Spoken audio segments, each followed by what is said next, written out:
স্বরাষ্ট্রমন্ত্রী সালাউদ্দিনকে জুলাই সনদ নিয়ে অবান্তর কথার জবাব দিলেন। সংবিধান খুলে সালাউদ্দিনকে আইন শিখালেন সাবেক মতিউর রহমান নিজামীর ছেলে, বর্তমান জামাতের এমপি নাজিব কিন্তু এই যে আদেশ, এই আদেশটা না অধ্যাদেশ না আইন, মাঝামাঝি কি জিনিস, সেজন্য আমি বলেছিলাম এটা হয়তো নিউট্রাল জেন্ডার হতে পারে। এনিওয়ে, এটা আমি অসংসদীয় বা আনপার্লামেন্টারি কোনো শব্দ এখানে ইউজ করতে চাই না। মাননীয় সংসদ সদস্য স্বরাষ্ট্রমন্ত্রী সালাউদ্দিন সাহেব বললেন, এই আদেশটি না আইন না অধ্যাদেশ। এটি অধ্যাদেশ না মাননীয় স্পিকার। সংবিধানের 93 অনুচ্ছেদ অনুযায়ী কোনটা অধ্যাদেশ এটা নির্ধারিত হয়েছে, কিন্তু এটা আইন মাননীয় স্পিকার।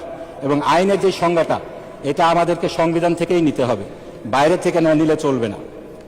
এই আইন কি এই ব্যাপারে সংবিধানে সুস্পষ্টভাবে 152 নম্বর অনুচ্ছেদে বলা হয়েছে, সেটা আমি একটু পড়ছি। আইন অর্থ কোনো আইন, অধ্যাদেশ, আদেশ। সুতরাং সকল আদেশ, সেই আদেশগুলা যেগুলো রাষ্ট্রপতি দিয়ে থাকেন, সেগুলা আইন এই সংবিধান অনুযায়ী। আমাদের এই বাংলাদেশে এই আদেশ কিন্তু প্রথম আদেশ নয় মাননীয় স্পিকার, এই আদেশ কিন্তু আগেও হয়েছে।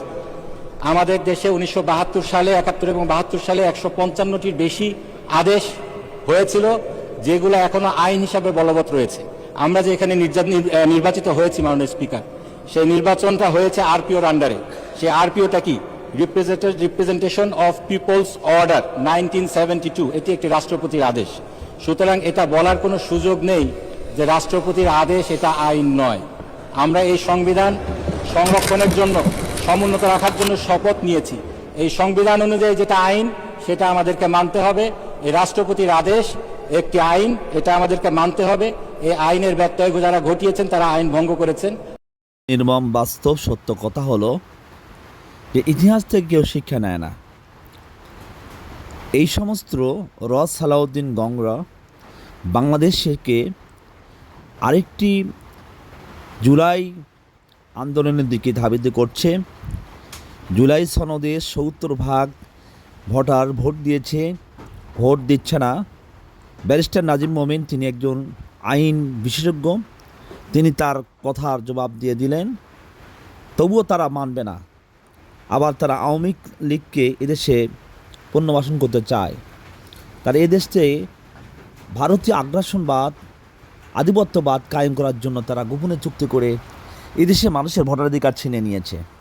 আমরা তীব্র প্রতিবাদ জানাই। 70% মানুষের ভোটের অধিকার আমরা চাই। সংবিধানের মিথ্যা দোহাই দিয়ে এদেশের মানুষের অধিকার ক্ষুণ্ণ করবেন না। জনগণ খেপে গেলে পালানোর জায়গা পাবেন না। ভারত কিন্তু আমাদের দিকে তার কুদৃষ্টি নিয়ে রয়েছে। তারা ঘোষণাই দিয়েছে যে তারা এই দেশটাকে দখল করতে চায়। নিরীহ রিক্সা চালক, কত নিরীহ খেটে খাওয়া মানুষ, কুলি মজুর, দিনমজুর, তারা হাসিনাকে উৎখাতের জন্য জুলাই আন্দোলন করেছিল।